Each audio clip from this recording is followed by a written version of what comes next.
ராஜேஷ் சகோதரர் அவர்கள் நம்மை ஜனத்தில் வழிநடத்துவார்கள்.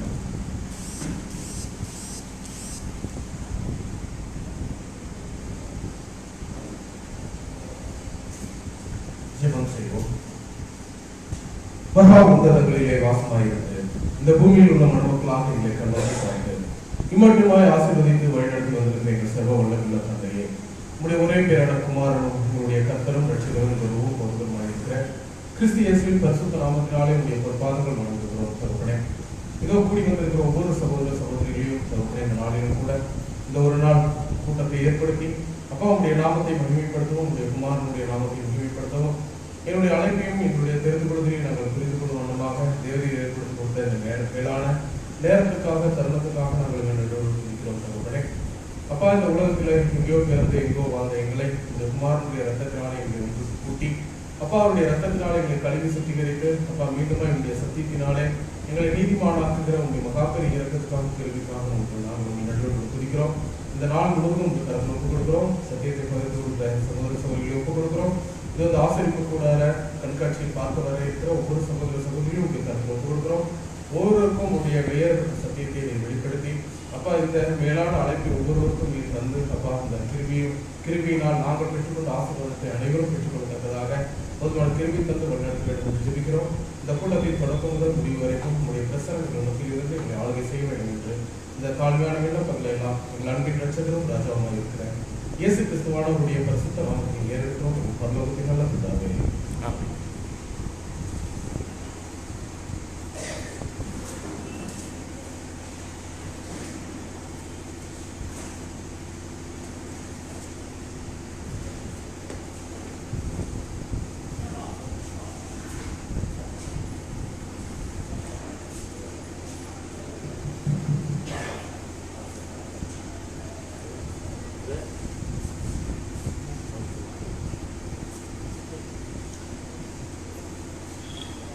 அன்புக்குரிய சகோதர சகோதரிகளை, அடுத்ததாக நாம் தேவ செய்திக்குள்ளாக கடந்து செல்வோம்.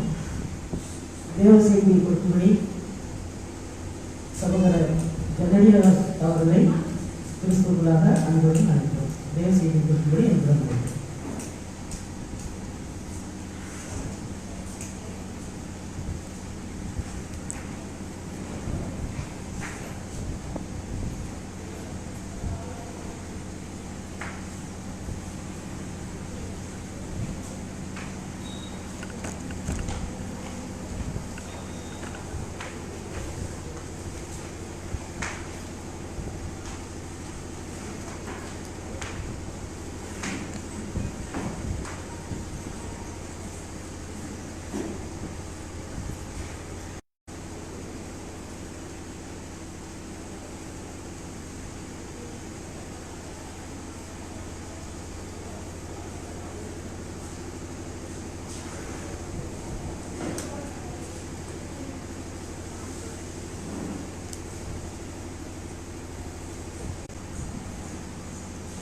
தேவனுடைய மகா கிருபையினாலும் அவருடைய இரக்கத்தினாலும் விசேஷமாக அவர் குமாரனுடைய விலையை பெற்றதினாலும் நம் யாருடைய பாவங்களை மன்னித்து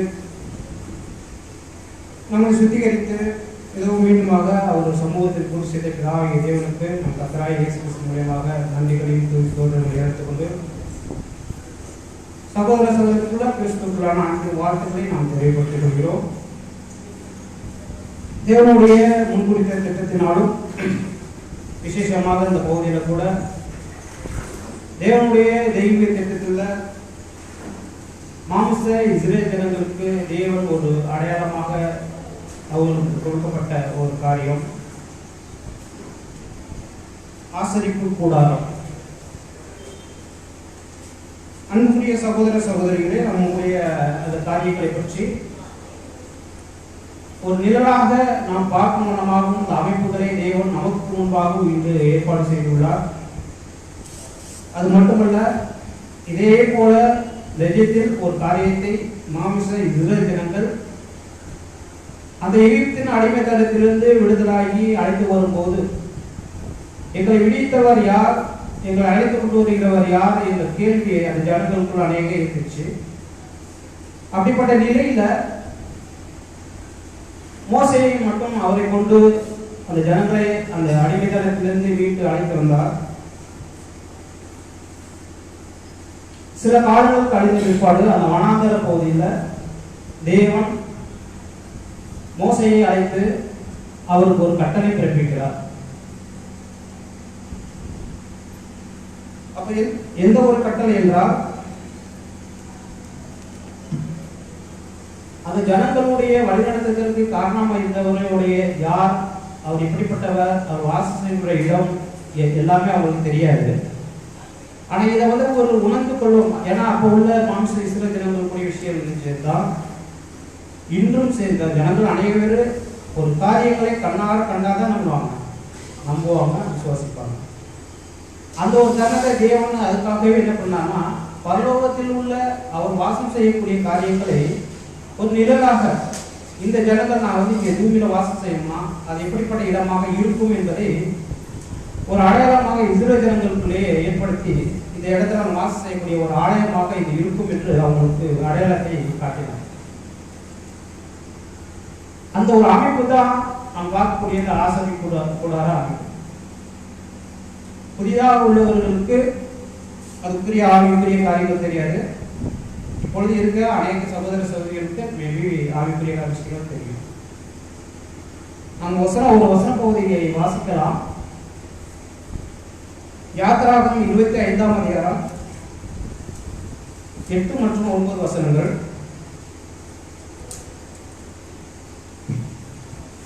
யாத்திராகமம் 25ஆம் அதிகாரம் 8 மற்றும் 9ஆம் வசனம். அவர்கள் நடுவிலே நான் வாசம் பண்ண எனக்கு ஒரு பரிசுத்த ஸ்தலத்தை உண்டாக்குவார்களாக. நான் உனக்கு காண்பிக்கும் வாசஸ்தலத்தின் மாதிரியின்படியும் அதனுடைய எல்லா கட்டுமுட்டுகளின் மாதிரியின்படியும் அது செய்வீர்களாக. அப்ப இந்த கட்டளை யாருக்கு உத்தரவிடப்படுகிறதுனா மோசேக்கு. இது யாரோட மத்தியிலனா இஸ்ரேல் ஜனங்களுடைய மத்தியில. அப்ப யாரோடைய உத்தரவுப்படினா தேவன் மோசேக்கிட்ட இந்த உத்தரவு கொடுக்கிறாரு. அதோட அமைப்புகள் பார்த்தீங்கன்னா, மோசே நீ உன்னுடைய விருப்பத்தை பணி செய்ய என்று கட்டளை பிறப்பிக்கல. தேவனுடைய தெய்வ திட்டத்துல எந்த ஒரு காரியங்களா இருந்தாலும் சரி, எல்லாத்துக்கும் ஒரு துல்லியமான அளவு இருக்கும், துல்லியமான நிகழ்வுகள் இருக்கும். அதுல எந்த ஒரு மாற்றமும் இருக்காது. அவர் சொல்லிய வார்த்தைகளுடைய காரியங்கள் நிறைவேற வேண்டிய காரியமாக இருக்கும் மற்றும் ஆவிக்குரிய காரியங்களா இருக்கும். அது எதிர்காலத்தில் அவருடைய திட்டத்தின்படி முடிவுகளுக்கு நிறைவேற வேண்டிய காரியங்களாக கூட இருக்கும். அப்படிதான் தேவனுடைய முன்குறித்தலுடைய விஷயங்கள் எல்லாமே இருக்கக்கூடிய சகோதர சகோதரர்கள். அதனாலதான் அவர் என்ன பண்றாரு, மோசேக்கு அந்த கட்டளையிட்டு அந்த அமைப்பை ஏற்படுத்த சொல்றாரு. நான் வாசம் செய்யக்கூடிய ஒரு இடமாக ஒரு ஸ்தலத்தை ஆயத்தம் பண்ணணும். அப்ப இங்க பாத்தீங்கன்னா தேவன் அங்க வாசம் செய்தா ஒரு ஆசரிப்பு கூடார ஒரு நல்ல கட்டளையிடுறாரு. அந்த கட்டளையுடைய அமைப்புகள் நம்ம எல்லாமே பார்க்க முடியும்.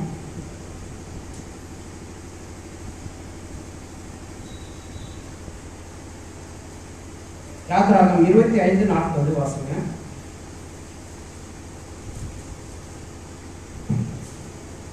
மலையிலே உனக்கு காண்பிக்கப்பட்ட மாதிரியின்படியே அவைகளை செய்ய எச்சரிக்கையா இரு. அப்ப மலையில காண்பிக்கப்பட்டபடி நீ செய்ய எச்சரிக்கையா இருக்குன்னு சொல்றாரு. ஏன்னா தேவன் வாசம் செய்யக்கூடிய இடம் எப்படி இருக்கும், பரிசுத்தமாக இருக்க வேணும். ஆனா அதை செய்யக்கூடிய அதில் ஈடுபடக்கூடியவர்களுடைய காரியங்கள் கூட எவ்வளவு இருக்குமா, புனிதமாக இருக்கணும். செய்யக்கூடிய ஒவ்வொரு விஷயங்களும் எப்படி இருக்கணுமா, எச்சரிப்பா இருக்கணும்.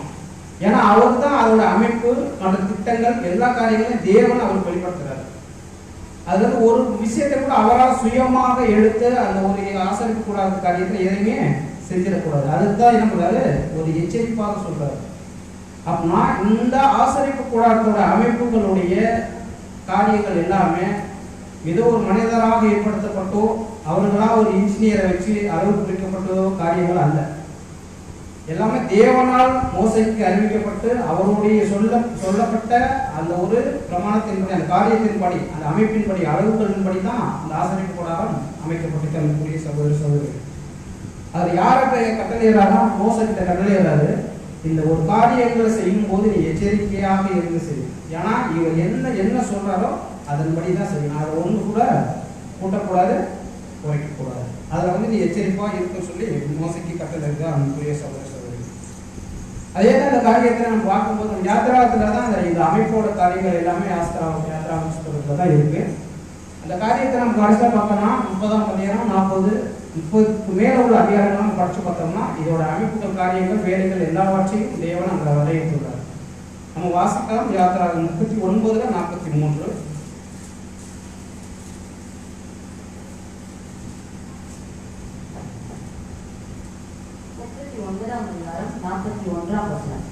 பரிசுத்த ஸ்தலத்திலே செய்யும் ஆராதனைக்கு அடுத்த வஸ்திரங்களையும் ஆசாரிய ஊழியம் செய்கிற ஆரோனின் பரிசுத்த வஸ்திரங்களையும் அவன் குமாரனின் வஸ்திரங்களையும் கொண்டு வந்தார்கள். 39:43. மோசே அந்த வேலைகளை எல்லாம் பார்த்தால் கர்த்தர் கற்பித்தபடியே அதை செய்திருந்தார்கள்.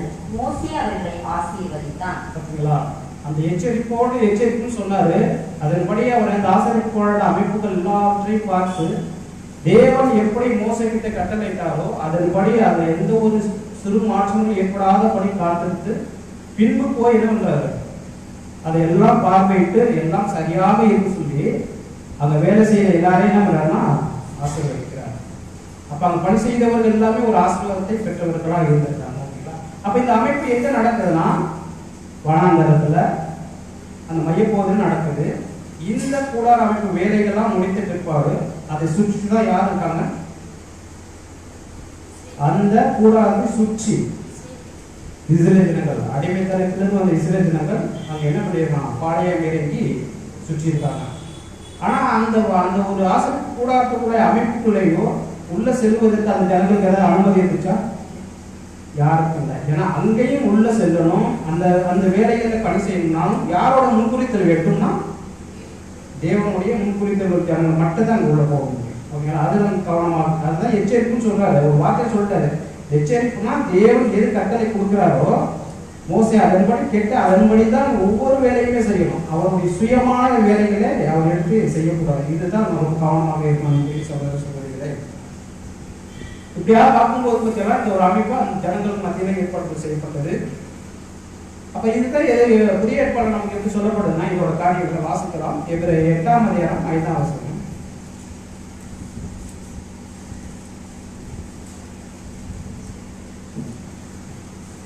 எபிரேயர் 8ஆம் அதிகாரம் 5வது வசனம். எபிரேயர் 8ஆம் அதிகாரம் 5ஆம் வசனம். இவர்கள் செய்யும் ஆராதனை பரலோகத்தில் உள்ளவர்களின் சாயலுக்கும் நிழலுக்கும் ஒத்திருக்கிறது. அப்படியே மோசே கூடாரத்தை உண்டு பண்ண போகையில் மலையிலே உனக்கு காண்பிக்கப்பட்ட மாதிரியின்படியே நீ எல்லாவற்றையும் செய்ய எச்சரிக்கையாய் இரு என்று தேவன் அவனுக்கு கட்டளையிட்டார். பார்த்தீங்கன்னா அவங்க சொல்லப்பட்ட காரியத்துக்கு புதிய ஏற்பாடு நமக்கு நினைவுபடுத்தப்படுகிறது. அப்ப அவங்க செய்யக்கூடிய பரலோகத்தில் உள்ள ஒரு ஆராதனை காரியங்களை நம்ம பார்த்திருக்கோம். தூதர்கள் பரலோகத்தில் என்ன பண்ணாங்க, பரிசுத்த பரிசுத்த என்று சதாகாலங்களில் போற்றி வருகிற சொல்றாங்க. அந்த ஒரு காரியத்தை அவர் வாசி செய்யக்கூடிய காரியங்கள் எப்படி பூமியில மக்கள்கிட்ட காட்டுறது, அவருடைய சொந்த ஜனங்கள்கிட்ட காட்டுறது காரியத்தை தான் இந்த ஆசரிப்பு கூடாரத்தை ஒரு நிழலாக வச்சு தேவன் ஒரு அமைப்பை ஏற்படுத்துறாரு. அதுதான் சொல்ல நாம் வாசம் செய்யக்கூடிய ஒரு இடமாக இது இருப்போம். அப்ப நீங்க செய்யக்கூடிய விஷயம் வந்து எப்படின்னா எச்சரிக்கையா இருக்கணும் அப்படின்னு சொல்லி அந்த அமைப்புகள் ஏற்படுத்துறாரு. அப்ப அந்த காரியத்துல தான் அவர் அங்க எப்படி பரலோகத்துல ஒரு காட்சிகள் இருக்குமோ அந்த காட்சியை தான் அந்த பூமியில ஒரு மாதிரியாக இங்கே காமிக்கப்பட்டது பார்க்கிறோம் நம்முடைய சகோதர நிழலாக. அப்ப இந்த ஆசரிப்பு கூடாரத்துக்குள்ள இந்த காரியங்கள் எல்லாம் நம்ம எங்க போய் வாசிக்கலாம்னா நாம் நினைவுபடுத்திக் கொள்ளலாம். யாத்திராகமம் 27:9 வாசிக்கலாம் சொல்ல வைக்கிற அதோட அமைப்பு மற்றும் யாத்திராகமம் 27ஆம் அதிகாரம் 9 வாசஸ்தலத்துக்கு பிரகாரத்தையும் உண்டு பண்ணுவாயாக. தெற்கே தென்திசைக்கு எதிரான பிரகாரத்துக்கு திரித்த மெல்லிய பசு நூலால் செய்யப்பட்ட 100 முழ நீளமான தொங்கு திரைகள் இருக்க வேண்டும். அவைகளுக்கு வெண்கலத்தினாலே 20 தூண்களும் 20 பாதங்களும் இருக்க வேண்டும். தூண்களின் கொக்கிகளும் அவைகளின் தூண்களும் வெள்ளியினால் செய்யப்பட வேண்டும். அப்படியே வடப்பக்கத்தின் நீளத்திற்கும் 100 முழ நீளமான தொங்கு திரைகள் இருக்க வேண்டும். அவைகளுக்கு 20 தூண்களும் அவைகளுக்கு 20 பாதங்களும் வெண்கலமாய் இருக்க வேண்டும். தூண்களின் கொக்கிகளும் தூண்களும் வெள்ளியினால் செய்யப்பட வேண்டும்.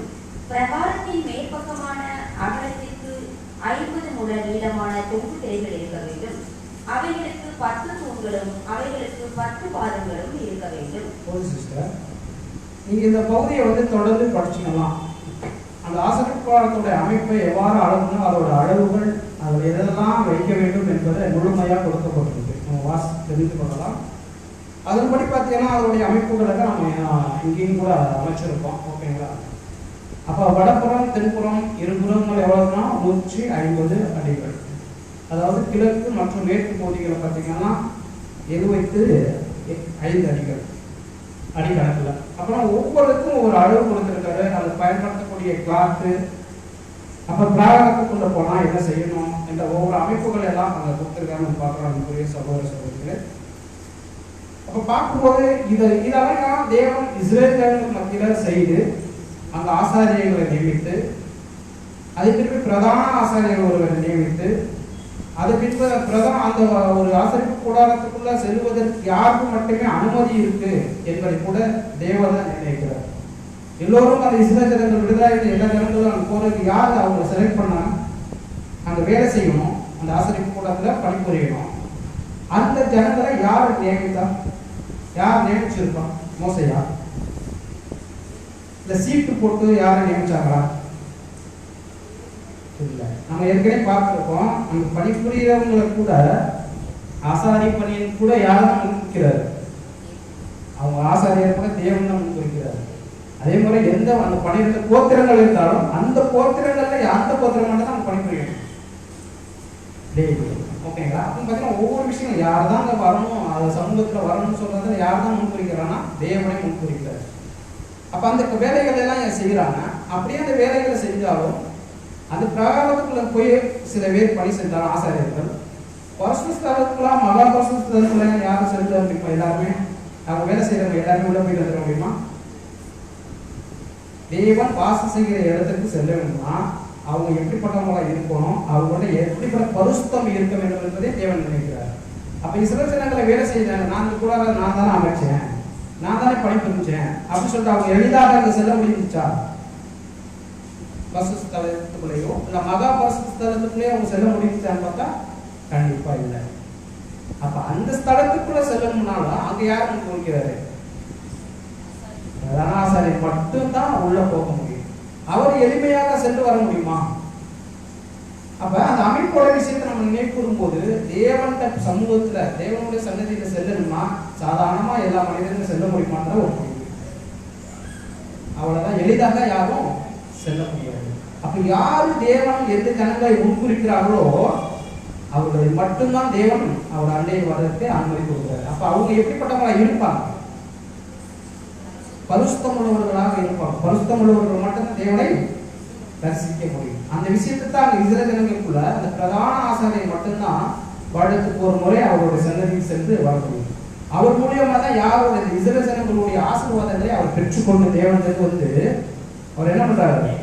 இஸ்ரவேல் ஜனங்களை ஆசீர்வதிப்பார். இது ஒரு நிகழ்வு அங்க நடக்குது. ஓகேங்களா? நம்ம முழுமை உள்ள போகல. அப்ப ஒருவர் மட்டும் தான் அங்க செல்ல முடியுது அந்த மகா பரிசுத்தல வரை. அவ எவ்வளவுதான் அந்த பணிபுரை செய்கிறவர்களா இருந்தா கூட யாருக்கு அனுமதி கொடுக்குதோ எவ்வளவு ஜனங்கள் இருந்தாலும் தேவன் யாரை முன்குறிக்கிறாரோ அவர் சமூகத்துக்கு வரணும் என்றால் அவர்கள் மட்டும்தான் தேவனுடைய சன்னதியை அடைய முடியும், செல்ல முடியாமல் சகோதர சகோதரிகள்.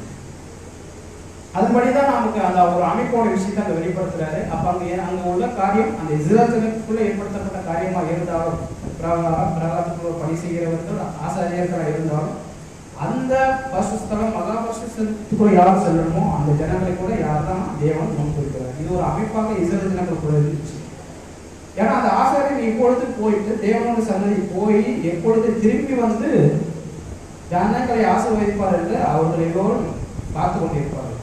அப்படி அந்த ஜனங்கள் இருந்தாலும் அந்த ஆசீர்வதிப்பு கூடாதுடைய அருகாமையில் இருந்தாங்க. அவங்க அந்த அமைப்பு அந்த ஆசீர்வதிப்பு கூடாத அமைப்போட விஷயத்தை முழுமையாக காண முடியாது. உள்ள என்ன விஷயங்கள் இருந்தது அது யார் மட்டுமே அறிந்து கொள்ள முடியும்னா ஆசாரியர்கள் மட்டும். ஓகேங்களா?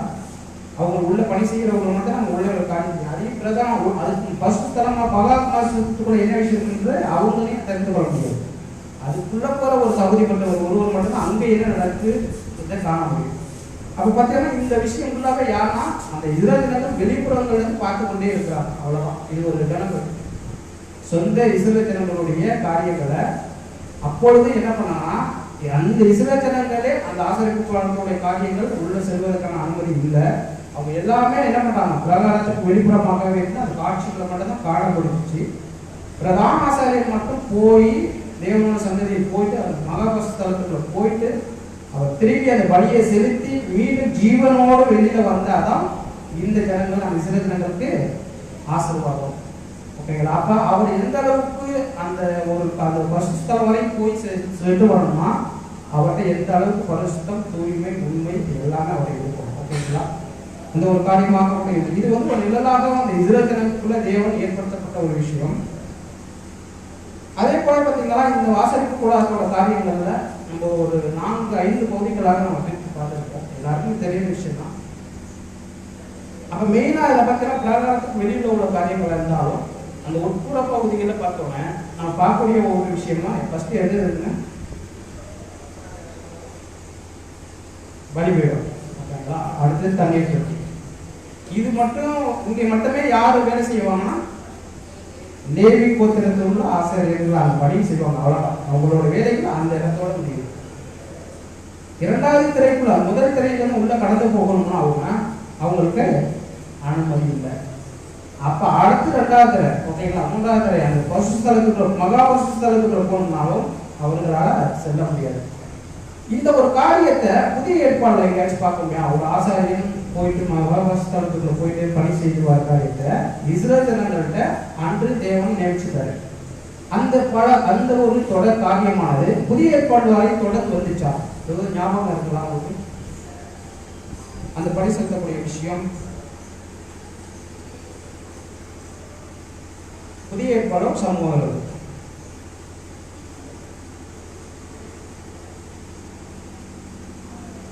யாரு தெரியுங்களா? யோவானுடைய பிறப்பு இங்கு அறிவிக்கப்பட்டுச்சு.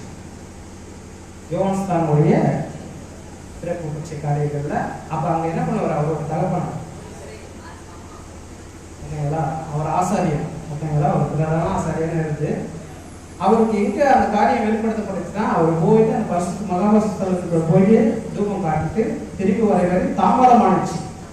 அப்ப அவங்க மேல பண்ணியிருப்பாங்க அந்த ஆசாரியன், அவர் இடுப்புல ஒரு ரோப்பு கட்டியிருப்பாங்க, அவங்களோட தொங்கலோட மணி சவுண்டால கேட்பாங்க. அப்படின்னா அவர் ஜீவனோட உள்ள இருக்கிறான்னு அர்த்தம். அவர் எதையும் சிறு தவறு செய்தாலும் என்ன பண்ணியிருப்பாரு? அவர் இறந்துருவாரு. அப்ப இறந்துட்டா அவர் உடனே யார் வேணுமான்னு போய் எடுத்துட்டு வந்துடலாமா? ஸ்தலத்துக்குள்ள போக முடியுமா? போக முடியாது. அப்ப அங்க என்ன பண்ணுவாங்க? அவருடைய ரோப்பம் மட்டும்தான் என்ன பண்ணுவாங்க? பிரதான ஆசாரியனுடைய ரோப்பம் மட்டும்தான் இழுத்து வெளியில படியை கொண்டு வருவாங்க. அப்படின்னா அந்த ஸ்தலம் எந்த அளவுக்கு பூமியில இருந்தா கூட தேவன் வாசம் செய்யக்கூடிய இடம் எந்த அளவுக்கு பரப்புரிதமாக இருந்தது, அந்த இடத்துல சமூகத்தில் போக முடியாது. அது ஏன்னா நாம் நினைவு கூறோம், அடிக்கடியா நினைவு கூறோம்னா தேவனுடைய அண்டையிலேயே சேரவங்க நம்ம சமூகத்தில் போனோம்னா அவர் எளிதாக நான் செல்ல முடியும்னு சொல்ல முடியாது. பரிசுத்தம் இல்லாமல் தேவனை தரிசிக்க முடியாது. அப்ப நம்ம எல்லாரும் பரிசுத்தர்களானா நம்ம கேள்விதான் சொல்லுவோம். ஓகேங்களா? அப்ப ஒரு நிலவான கரை புதிய ஏற்பாடு காலத்துல இயேசு கிறிஸ்துவுடைய காலம் வரையுமே தொடர்ந்து வந்திருக்கு. அப்ப அங்க கூட அந்த ஒரு பயபக்தி இருந்திருக்கு. அந்த ஒரு எச்சரிப்பான விஷயத்த அந்த இஸ்ரவேல் ஜனங்கள் தொடங்கி யோவான்ஸ்தானுடைய காலம் கடைசி இருக்கிற கால வரையுமே என்ன பண்ணிருக்காங்க? கடந்து வந்துட்டு அந்த ஜீவனுடைய காரியங்களை பார்க்க முடியும். அதுதான் அவருடைய விஷயம். அந்த ஒரு சம்பவம் கூட நம்ம நினைவுபடுத்தி கொடுக்கலாம். பூரி சகோதர சகோதரி அப்படி பார்க்கலாம். இந்த ஒரு காரியத்தை அந்த மகா தளத்துல போகும்போது ஒவ்வொரு காரியத்தையும் நம்ம வந்து பார்க்கலாம். 3 ஸ்டெப்பா பிரிச்சுருக்காங்க பார்க்கமாக. அப்ப அந்த பிரகாரத்துக்குள்ள போனோம்னா முதல் பகுதியில மட்டும்தான் எல்லாருமே வேலை செய்ய முடியும். ஓகேங்களா? ஆசாரியர்களாக கொடுத்தாங்க. பரிசுத்தலம் மகா பரிசுத்தலத்துக்குள்ள செல்லணும்னா அதுக்கான எப்படிப்பட்ட காரியங்களுக்கு வேணும்னு சொல்றதை நாம தான் பார்க்கணும். ஓகேங்களா? அங்க யார் தான் மட்டுமே போகணும்னா பிரதான ஆசாரியர் மட்டுமே செல்ல முடியும். பெரிய சகோதர சகோதரி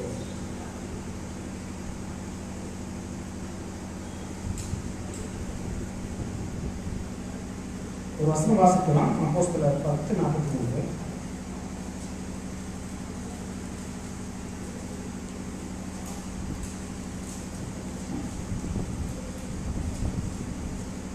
அவரை விசுவாசிக்கிறவன் எவனோ அவன் அவருடைய நாமத்தினாலே பாவ மன்னிப்பை பெறுவான் என்று தீர்க்கதரிசிகள் எல்லாம் அவரை குறித்தே சாட்சி கொடுக்கிறார்கள் என்றார். அப்ப இந்த ஒரு மன்னிப்பை பெறக்கூடிய ஒரு விஷயம் நம்ம புதிய ஏற்பாடுல சொல்றாங்க. அப்ப இந்த மன்னிப்புக்காக தான் என்ன பண்ணாங்கன்னா பிரதான ஆசாரியர் மட்டுமே அந்த மன்னிப்பை வந்து யாரிடத்து பெற்று வர முடியும்? ஜனங்களை மன்னிக்கக்கூடிய ஒரு அதிகாரத்தை தேவன் யார் மூலியமாக கொடுக்கிறாருன்னா பிரதான ஆசாரியர் மட்டும். ஏன்னா அவர் பரிசுத்தமா இருக்கிறாரு. ஓகேங்களா?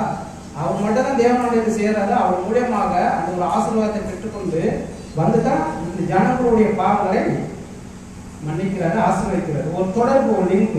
இது எல்லாமே பார்த்தீங்கன்னா ஆவிக்குரிய விஷயத்துல நம்ம பார்க்கக்கூடிய விஷயங்கள், எதிரில் நடந்த காரியம் தான். ஓகேங்களா? அப்ப இந்த விஷயத்துல பார்க்கும்போது அது பரிசுத்தலம், மகா பரிசுத்தலம், பிரகாரம், இதில் உள்ள காரியங்கள் எல்லாமே நம்ம தனித்தனியான சில வழியில இடத்துல பார்க்க வைப்போம். நாளை, இன்று இல்லைன்னா நாளை, இது நம்ம ஆழமாக உள்ள சொல்லலை. அப்போ நம்ம பார்க்கும்போது பார்த்தீங்கன்னா அந்த பலிபீடம் தான் ஃபர்ஸ்ட் இருக்கு. அப்போ இந்த பலிபீடத்தோட விஷயம் பார்க்க போனோம்னா இப்போ ஆவிக்குரிய இதுக்கு வந்துடலாம். ஓகேங்களா? இப்போ பார்த்ததோ நிழல், சில தினங்களுக்குள்ள ஒரு கூடாரம் வச்சுருக்காரு, தேவன் வாசம் செய்யக்கூடிய இடம். லேவி கோத்திரத்தில் ஒருவர் மட்டும் அவங்க ஆசிரியராக பணிபுரிவாங்க, அது பிராகாரத்தில் மட்டும்தான். மகாபாசத்துக்குள்ள செல்லணும்னா அங்கே யாருன்னா ஆசாரியம் மட்டும்தான் செல்ல முடியும், பிரதான ஆசாரியம் மட்டும்தான் அடுத்த ஸ்டெப்புக்குள்ள செல்ல முடியும். அப்ப இந்த வகுப்பை அங்க செல்லக்கூடியதுக்கு யாருக்கும் தகுதி இருக்கு இப்போ. ஓகேங்களா? நம்ம அதை பார்க்கலாம், தெரிஞ்சனால தான், தெரியாதவங்களுக்கு ஒரு விஷயம். அப்ப இதுல முதல்ல இந்த விஷயத்துல ஆவிக்குரிய ரீதியில பார்க்கும்போது இங்க ஒரு நிழலான காரியம் இஸ்ரவேல் இந்த விஷயம், அதுதான் நம்ம இங்கே நிழலாகவே அமைச்சிருக்கோம். ஆனா ஆவிக்குரிய காரியத்துல பார்க்கும்போது இந்த ஆசரிப்பு கூடாரத்துல இந்த முதல்ல பிராகாரத்திலிருந்து சரி அந்த வாசல்லாம் கடந்து மகாபரிசுத்த ஸ்தலத்து வரை சென்ற முதல் ஆசாரியம், பிரதான ஆசாரியம் இயேசு கிறிஸ்து மட்டும்தான். ஓகேங்களா? அப்ப இங்க என்ன எதனால நம்ம சொன்னா அவர் இந்த பிராகாரத்துல வந்து எகிப்துல அந்த இஸ்ரேல்ல இருந்த ஒரு ஆலயத்துல ஒரு ஆசாரிப்பு கூடாரத்துல இயேசு கிறிஸ்து உள்ள கடந்து போயிட்டு திரும்பி வந்தாரா? அவர் பிறந்து வளர்ந்து அவருடைய ஊழியத்தை ஸ்டார்ட் பண்ணும்போது இதே மாதிரி ஒரு ஆசாரிப்பு கூடாரம் இஸ்ரேல் மத்தியில இருந்திருக்கும். அப்ப அந்த ஆசாரிப்பு கூடாரத்துக்குள்ள இவரும் பணி செய்வதற்காக உள்ள போய் அந்த பணி செய்துட்டு அதே போல எல்லா வேலையும் செஞ்சு அந்த மகாபாரத ஸ்தலம் வரை போய் சென்று தெரியும் அந்த முதல் ஆளாக நான் இதெல்லாம் போய் பார்க்கிறேன். எனக்கு கற்று நம்ம சொன்னோம்னா அப்படிதான் யோசிப்போம். நம்ம ஆவிக்குரிய இதில் யோசிக்காம கத்தரா இயேசு கிறிஸ்து தான் முதல்ல போய் சென்று வந்தாருன்னா அது எங்க அந்த ஆசாரிப்பு கூடாரத்திலையா? ஒரு கேள்வி வைக்கிறோம். இது தேவனுடைய திட்டம், ஒரு நிலவான காட்சி மட்டும் பூமியில காட்டினாரு. இதோட விஷயத்தை எல்லாமே டோட்டலா என்ன பண்ணிருக்காங்க, தேவன் அவருடைய தெய்வ திட்டத்துக்குள்ள அமைச்சிருக்காரு. ஒரு பரலோகத்துக்குள்ள ஒரு செல்லணும்னா அவருடைய அமைப்பு இந்த பூமியிலிருந்து பரலோகம் வரைக்கும் உள்ள நிகழ்வை தான் இது ஒரு அமைப்பாகவே இங்க காட்டிட்டார். இந்த பூமியிலிருந்து பரலோகத்து தேவனுடைய சன்னதி அவர் செல்லணும்னா இந்த டிஸ்டன்ஸ் எவ்வளவு தூரம் தெரியுங்களா? பரலோகம் பூமிக்கு எவ்வளவு தூரம் யாராச்சும் தெரியுங்களா? ஏன்னா இங்க ஒரு அளவு கொடுத்துருக்காரு, 150 அடி நீளம், 2 பக்கம் 50 அடி அகலம் போடுறது. பரலோகத்தோட காட்சி இது, பரலோகத்தோட காட்சி ஒரு அளவு கொடுத்துருக்காரு. அப்ப இதே நீங்க எடுத்துக்கிட்டீங்கன்னா பரலோகத்துக்கு பூமிக்கு எவ்வளவு தூரம்னு நான் கேள்வி வைக்கிறேன். எவ்வளவு கிலோமீட்டர் தெரியுங்களா? யாருக்குமே தெரியாது. ஓகேங்களா? தேவன் வாசம் செய்யக்கூடிய இடம், அது என்ன எப்படிப்பட்ட இடம் தெரியும், நம்மளால விசுவாசிக்கிறோம். ஓகேங்களா? அப்ப இதான் அங்கே வந்து ஒரு நிழலாக நம்ம காமிச்சிருக்காரு, ஒரு அமைப்பா இப்படிதான் இருக்கும். அங்க எப்படியும் ஒரு தேவனை ஆராதிக்கிற ஒரு நிகழ்வு நடக்குதோ அந்த நிகழ்வு வந்து ஒரு வெற்ற ஒரு சிம்பாலிக்கா காட்டிட்டார் பூமியில. அப்ப ஆவிக்குரிய நிகழ்வுல பார்க்கும்போது கர்த்தராகிய இயேசு கிறிஸ்து இந்த ஆசரிப்பு கூடாரத்துல திரும்பி வந்தாரான்னு பார்த்தா இல்ல. ஓகே, ஏன்னா இது ஃபர்ஸ்ட் நம்ம சொல்லுவோம் எடுத்தோன்னா யாரு, ஏன்னா நம்ம அழைக்கப்பட்டவர்களா உள்ள வந்தவங்க ஃபர்ஸ்ட் எடுத்தோம்னா யாரு இந்த நிகழ்வுல ஃபர்ஸ்ட் கடந்து சென்றாரு பார்த்தா கர்த்தராகிய இயேசு கிறிஸ்து சாப்பிட்டா ஒரு வார்த்தையை சொல்லிடுவோம். ஆனா அவர் எப்படி கடந்து சென்றாருன்னு சொல்றதுதான் நம்மளுடைய நிகழ்வு. இது வந்து பரலோக நிகழ்வுனா அந்த பரலோகத்துக்குள்ள அவர் சிங்காசனத்துல போய் அமர்வதற்காக அவர் எடுத்துக்கொண்ட அந்த தெய்வ திட்டத்துடைய அமைப்பை ஒரு சுருக்கமாக ஒரு ஆசரிப்பு கூடாரத்தை தேவன் அமைச்சு கொடுத்திருக்காரு. ஓகேங்களா? அவர் 3 வருஷ ஊழிய பயணங்கள், அவருடைய மரண இரத்த சாட்சி, உலக ஆதாமுக்குள்ளாக இழந்த மனிதனுடைய மீட்புக்குரிய காரியங்கள், இந்த காரியத்தை எல்லாத்தையுமே எளிமையாக ஒரு ஆசரிப்பு கூடாரத்துடைய அமைப்புகளாக காட்டி வச்சிருக்காரு. அப்ப அந்த பரலோகத்துடைய விஷயத்தை போய் பரலோகத்துடைய அந்த தேவனோட சன்னதியை சேரம்னா சாதாரண ஒரு ஆசரிப்பு கூடாரத்துக்குள்ள போய் சென்ற ஒரு விஷயமாக இருக்காது. இது ஒரு நிகழ்வு, இதை நம்ம ஒரு சிலையை வச்சுக்கணும். அப்ப அவருடைய காலங்கள் எப்படி இருக்கணும் அப்படின்னா பார்க்கிறோம். பிரகாரத்துடைய விஷயத்துல நம்ம என்ன பண்றோம், ஃபர்ஸ்ட் எடுத்தோம்னா படிப்புதான் இருக்கும். ஓகேங்களா? அப்ப அந்த விஷயத்துல இருந்து நம்ம பார்க்கும்போது அங்க ஒரு பரிசெலுத்துறதுக்கான ஒரு நிகழ்வு அங்க காட்சி அளிக்குது. ஓகேங்களா? அப்ப அப்படிப்பட்டவங்க இருக்கு, அவங்க பணி செலுத்தணும்னா அவங்க முதல்ல என்ன பண்ணணும், ஏற்கனவே அந்த மனிதருக்குள்ள என்ன இருக்கு, ஆதாமுக்குள்ள அந்த சந்ததிக்குள்ள. அப்ப அது என்ன செய்யணும், ஃபர்ஸ்ட் அந்த சுத்திகரிப்புக்கு அந்த அடையாளம் என்னென்ன வைக்கப்பட்டுள்ளது, தண்ணீர் தொட்டி. ஓகேங்களா? முதல்ல அவங்கள என்ன பண்ணிடுவாங்க, ஒரு ஆடு இஸ்ரேல் ஜனங்களுக்குள்ள பலி செய்யணும்னா அந்த ஆட்டுல ஏதாவது பழுது இருக்குமா? ஊனம் கால் ஊனமானதோ எதுக்கு தேவன் பலி செலுத்துவாங்களா? இருக்கக்கூடாது. முழுமையா பரிசுத்தமா இருந்தா நீ முழுமையாக இருக்கும். ஓகேங்களா? அதுதான் அது ஒரு நிழல். அப்ப இங்க கர்த்தராகிய ஆண்டவராகிய இயேசு கிறிஸ்துக்குள்ள ஏதாவது பாவம் இருந்துச்சா? அவர் பரிசுத்தர். ஓகேங்களா? அவருடைய எந்த ஒரு பாவமும் இல்லாதவர், பாவத்துக்கு விலகினவர். அப்படிப்பட்ட ஒரு நிலையில தான் முதல்ல என்ன பண்றாரு, அதே போலதான் கர்த்தராகிய இயேசு கிறிஸ்து தன் பலி செலுத்துறதுக்காக யோர்தானுடைய காரியத்துல அவருடைய ஊழியத்தை ஆரம்பிக்கிறாரு. தன்னை முழுமையாக அந்த பலி இந்த ஆதாமுக்களாக இந்த ஜனங்களுக்காக தன்னை முழுமையாக பலி செலுத்த ஆரம்பிக்கிற அந்த ஆட்டுக்குட்டி அடிக்க போகுது. அப்ப அந்த ஒரு நிகழ்வு என்ன காரணமா இருக்கு? முதல்ல என்ன செய்யறாரு, அவர் ஸ்டார்ட் பண்ணிடுறாரு, ஊழியத்தை ஸ்டார்ட் பண்ணிடுறாரா? அவரை முழுமையா அர்ப்பணிக்கிற விஷயம் நடக்கும்போது யோர்தான முழுமை என்ன பண்ற, ஒரு அடையாளமாக ஒரு சிம்பாலிக்காக ஒரு தன் முழுமை ஞானஸ்தானம் எடுத்துக்கொள்றாரு. ஓகேங்களா? அப்பதான் உத்தரவு வாங்குறாரு. என்ன உத்தரவு வாங்குறாரு தேவன் இருந்து? என்னுடைய குமாரன். ஓகேங்களா? இவர் மேல பிரியமா இருக்கும் ஒரு உத்தரவு வாங்குற. அப்புறம் ஒரு எந்த ஒரு பரிசுத்தலாம ஒரு ஆட்டுக்குட்டி அடிக்க யோகாஸ்தானம் என்ன சொல்றாரு அவரை பத்தி? இதோ உலகத்தின் பாவங்களை சுமந்திருக்கிற தேவ ஆட்டுக்குட்டி. பாத்தீங்களா? அப்ப நம்மளுடைய விஷயத்தை பார்க்கும்போது பலி செலுத்தக்கூடிய விஷயம் இருக்கு. பலிபீடம் இருக்குன்னா அங்க பலி செலுத்தணும்.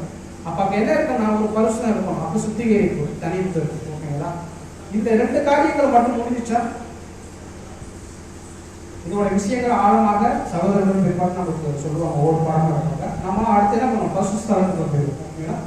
இப்ப கர்த்தராகிய இயேசு கிறிஸ்து பசுஸ்தலம் சொல்லிட்டு எங்க இருந்தாரு? இப்ப பசுஸ்தலத்துக்குள்ள கர்த்தராகிய இயேசு போறாரு. இப்ப பலி செலுத்தணும். யோர்தான்ல இருந்து அவர் என்ன பண்றாரு, ஞானஸ்தானம் எடுத்துட்டாரு. அவர் ஊழியத்தை ஸ்டார்ட் பண்றாரு. இந்த ஊழியங்கள் ஸ்டார்ட் பண்ணி கர்த்தராகிய இயேசு கிறிஸ்து செய்தது எந்த இடத்துக்கு நம்ம எடுத்துக்கலாம்? அந்த ஆசரிப்பு கூடாது ஏதாவது உங்களுக்கு தெரியுங்களா?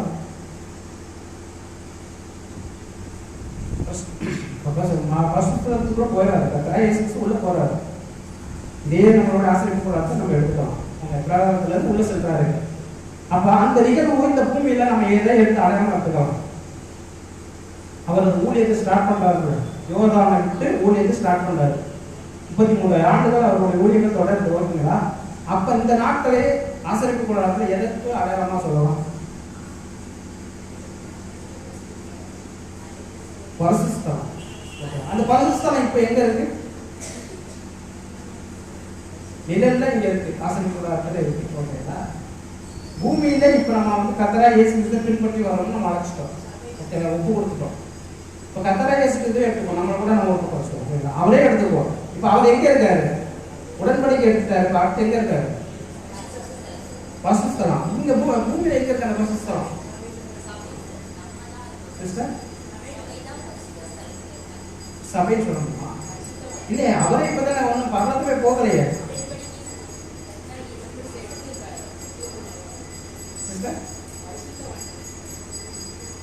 போயிடலாம். அவர் அந்த பசுஸ்தலம் எங்க இருக்கு தெரியுங்களா? அவர் ஊழி செய்த இஸ்ரேல் தான். பூமி தான் பசுஸ்தலமே. ஓகேங்களா? பூமி தான் பசுஸ்தலம். அதுக்கும் ஒரு தனி இடமும் இல்லை. இப்ப அவர் எங்க ஊழியத்தை எங்க ஸ்டார்ட் பண்ணாரு? இஸ்ரேல் ஜனங்கள் மத்தியில தானே. இஸ்ரேல் ஜனங்கள் எங்க இருந்தாங்க? இஸ்ரேல்ல தான் இருந்தாங்க. அத பாத்தீங்களா? அந்த ஆசைப்போட பசுஸ்தலம் எதுனா இந்த பூமி தான். ஓகேங்களா? இந்த பூமியில தான் அவங்களுடைய எல்லா வேலைகள். ஏன்னா பசுஸ்தலத்துக்குள்ள ஆசாரியன் போய் என்ன வேலை செய்யணும்? ஓகேங்களா? தூபம் காட்டணும். பார்த்தீங்கன்னா விளக்கு இருக்கும், குத்து விளக்கு.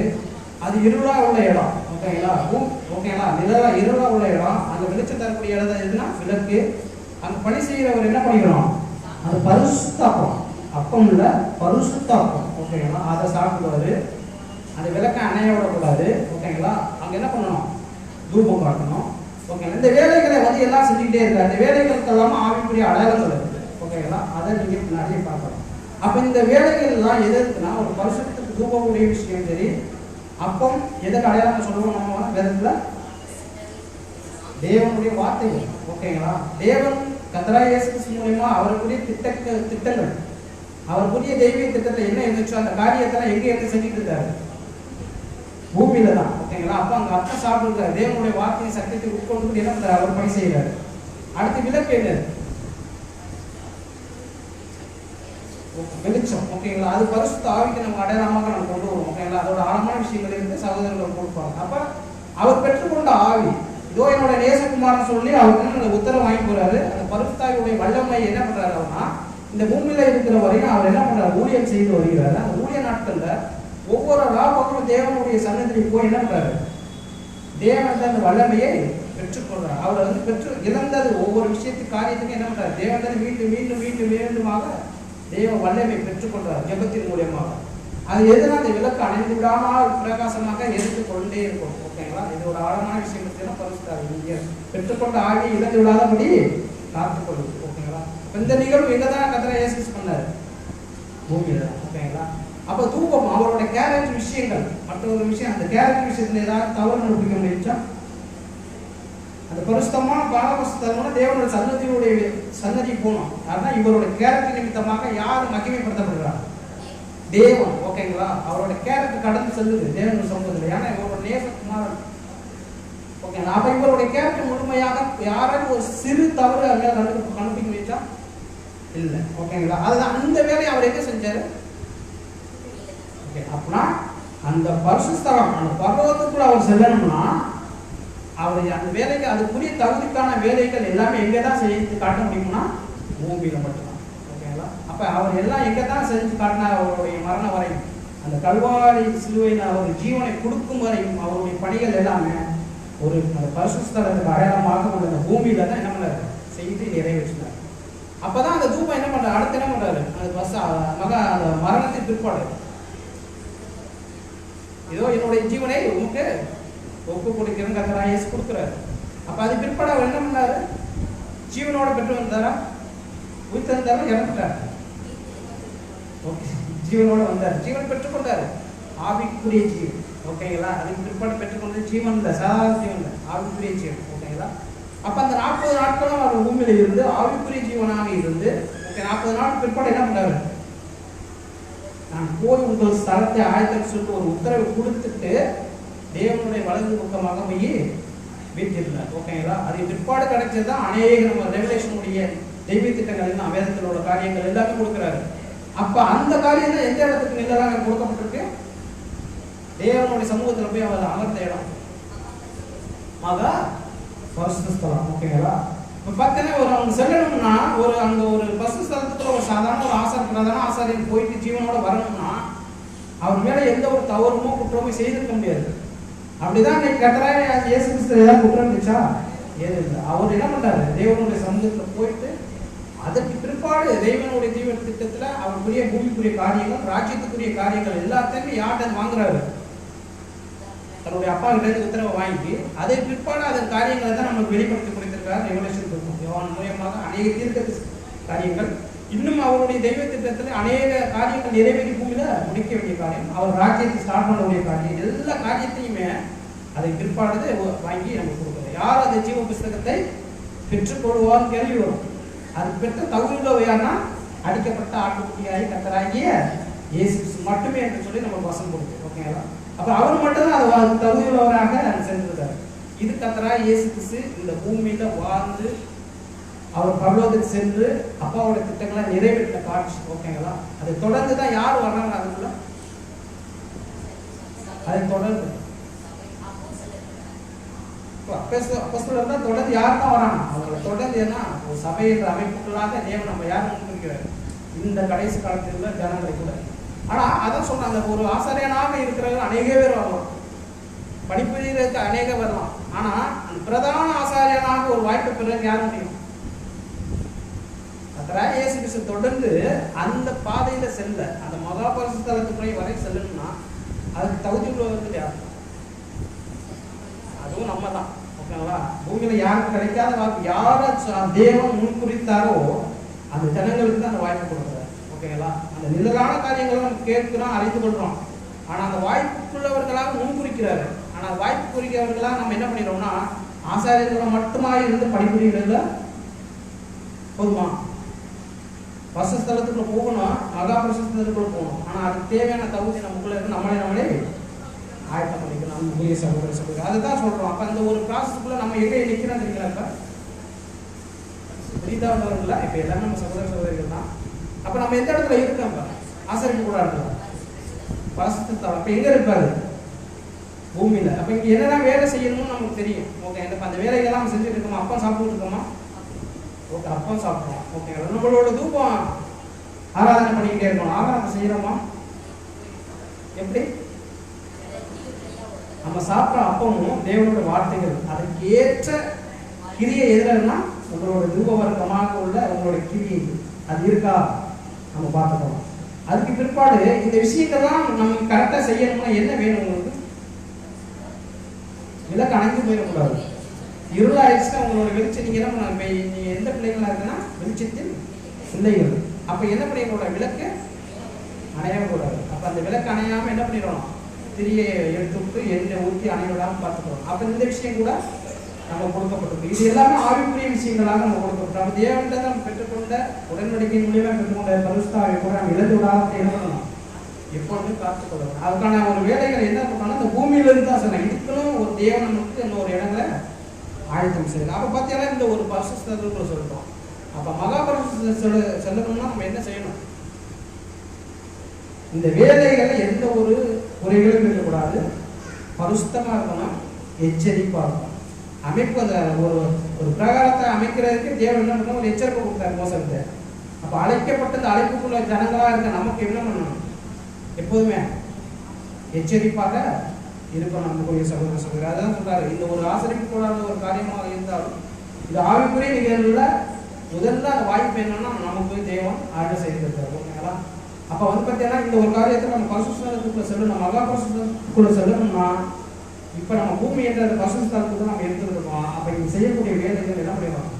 கரெக்டா செஞ்சா மட்டும் நம்ம செல்லணும். அப்ப பார்த்தீங்கன்னா நம்ம ஒரு எதாவது தேவன் ஒரு ஆசிரியப்பு கூடாரத்தை செஞ்சுட்டாலும் இது ஒரு தேவனுடைய திட்டத்தில் உள்ள ஒரு முழு பருவத்துக்கும் மூவிக்கும் உள்ள காரியத்தை ஒரு நிழலாக ஒரு ஆசிரியப்பு கூடாரமான தேவன் அமைச்சு நம்ம கண்பார்வையில் வச்சுட்டாரு. இப்ப இங்க நடக்கக்கூடிய காரியங்கள்லாம் புதிதாக உள்ளவங்களுக்கு வேணுமா அதை என்ன பண்ணலாம்? அறிந்து கொள்ளலாம். ஏற்கனவே அறிந்தவங்களுடைய விஷயத்துல நம்ம எந்த இடத்துல என்ன வேலை செஞ்சுக்கிட்டு இருக்கோம்? பரிசுத்தத்துக்குள்ள இருக்கோம். அப்ப பரிசுத்தத்துக்குள்ள நான் என்னென்ன வேலை செஞ்சுக்கிட்டு இருக்கேன்? மோசக்கிட்ட கட்டளை ஏற்படுத்தி அந்த பிரதான ஆசாரியருக்கு என்னென்ன வேலை செஞ்சாரோ அந்த வேலைகள்லாம் கரெக்டாக செஞ்சுட்டு இருக்கேனா? அப்பதான் எங்க கடத்துக்கு செல்ல முடியும்னா மகா பரிசுத்தத்துக்குள்ள சென்று நான் தகுதியாக இருக்கிறேன் அப்படின்னா நான் சரியா செய்யலைன்னா என்ன ஆயிடும்? அங்க ஆசாரியன் இறந்துருவாரு. நமக்கு என்ன கொடுத்துருக்காரு? அழைக்கப்பட்டவங்களுக்கு சிஸ்டர் இரண்டாம் வாரம் என்னைக்குமே அந்த எச்சரிக்கை நமக்கு நம்மளோட சிந்தையில அந்த ஒரு விஷயம் இருந்துகிட்டே இருக்கும். மறு ஜீவன் நம்ம கொடுத்துருக்க ஒரு நித்திய ஜீவன் நம்ம இழந்துட்டோம்னா மீண்டும் நமக்கு ஜீவன் கிடையாது. அன்புக்குரிய சகோதரர், இது ஒரே ஒரு வாய்ப்பு தான் நமக்கு தேவன் ஆண்டு செஞ்சுட்டார்.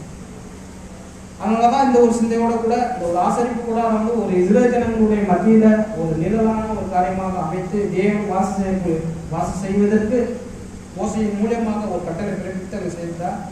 அப்படியா பார்க்கும்போது நம்ம காரியங்களை பார்க்குறோம். அதுக்குள்ள ஒரு அமைப்புகள்லாம் அப்போ அங்கே பெண்களை பலிபீடம், ஓகேங்களா? அதுக்கு பிற்பாடு தண்ணீர் தொட்டி, பரிசுஸ்தலம், மகா பரிசுஸ்தலம், அங்குள்ள ஒரு அப்பம், சமூகத்துக்கு அப்பம்.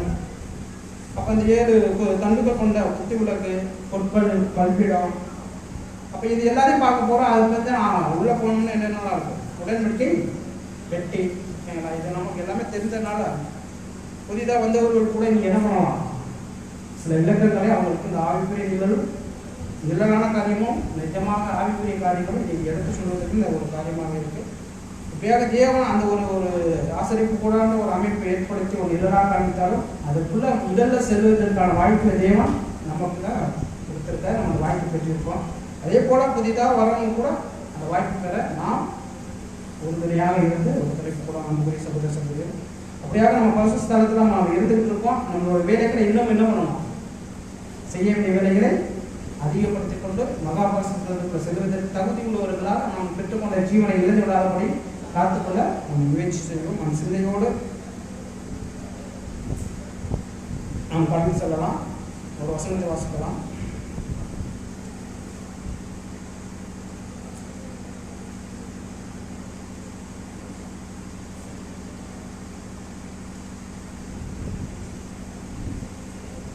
1 யோவான் 1ஆம் அதிகாரம் 5வது வசனம். 1 யோவான் 1ஆம் அதிகாரம் 5ஆம் வசனம். தேவன் ஒளியாய் இருக்கிறார், அவரில் எவ்வளவேனும் இருளில்லை. இது நாங்கள் அவரிடத்தில் கேட்டு உங்களுக்கு அறிவிக்கிற விசேஷமாய் இருக்கிறது. அப்ப அந்த ஒளி நம்மளுடைய விஷயத்தை நினைவுபடுத்தலாம். அந்த ஒளி எந்த ஒளி தெரியுங்களா? ஆசிரியப்பு கூடாதுல தேவன் வாசம் செய்யக்கூடிய இடத்துல ஒளி விட்டது விக்கினாவும். ஓகேங்களா? இது ஒரு விஷயமா தான். ஒரு ஒளியாகவே இருக்குன்னா ஒரு பரிசுத்தையும் அடையாளப்படுத்தும். ஒரு நிழல்ல பார்க்கும்போது அந்த ஒரு தேவன் வாசிக்கக்கூடிய இடத்துக்கு அந்த ஒரு தேவன ஒளியை அடையாளப்படுத்தலாம். ஆனா பார்த்தீங்கன்னா தேவன் அவருக்கு எவனும் இருள் இல்லை. அப்ப வெளிச்சத்தின் பிள்ளைகளாக நம்ம என்ன பண்ணலாம்? அழைக்கப்பட்டிருக்கோம். அப்ப ஒரு விஷயத்தை நம்ம பார்க்க நினைவு கூற வேண்டியது, மீண்டும் நம்ம என்ன பண்ணிடக்கூடாது? இருள் கூட போயிடக்கூடாது. அங்கே என்ன பண்ணிடக்கூடாது? அப்ப விளக்கு அணையாதபடி நம்ம காத்துக்கொள்ளணும். அப்ப இது யாருக்கே ஒரு எச்சரிப்பாக இருந்தால் நமக்கு புரியதாக இருக்கும். சகோதர சகோதரி, 3 வசனம் வாசிக்கலாம். யோவான் 17:21.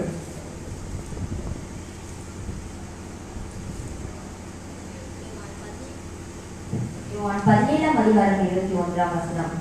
அவர்கள் எல்லாரும் ஒன்றாய் இருக்கவும், பிதாவே, நீர் என்னை அனுப்பினதை உலகம் விசுவாசிக்கிறதற்காக நீர் என்னிலேயும் நான் உம்மிலேயும் இருக்கிறது போல அவர்கள் எல்லாரும் நம்மில் ஒன்றாய் இருக்கவும் வேண்டிக் கொள்கிறேன்.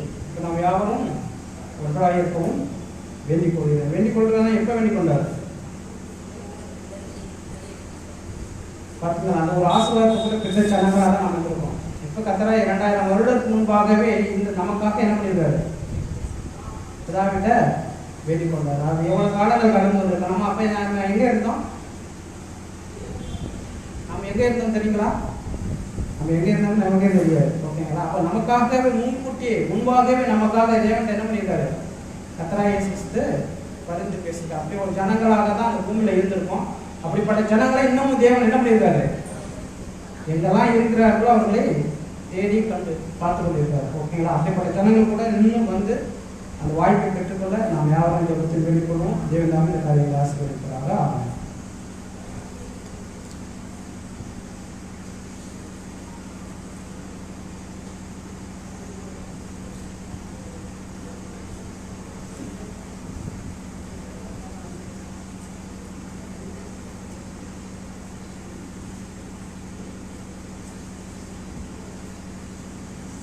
கிறிஸ்துவுக்குள் அன்பாக அழைக்கப்பட்ட அன்புக்குரிய சகோதர சகோதரிகளே, நல்லதொரு தேவ செய்தியை கொடுத்து நமக்காக தேவனுடைய ஆர்வக்கூடாக அவர் செய்த அவருக்கும் சகோதர அவர்களுக்கும் நன்றியை ஏற்படுத்திக் கொண்டு நாம் இப்பொழுது தேநீர் இடைவெளிக்குள்ளாக கடந்து செல்வோம். பிறகு தேவ செய்திக்குள்ளாக கடந்து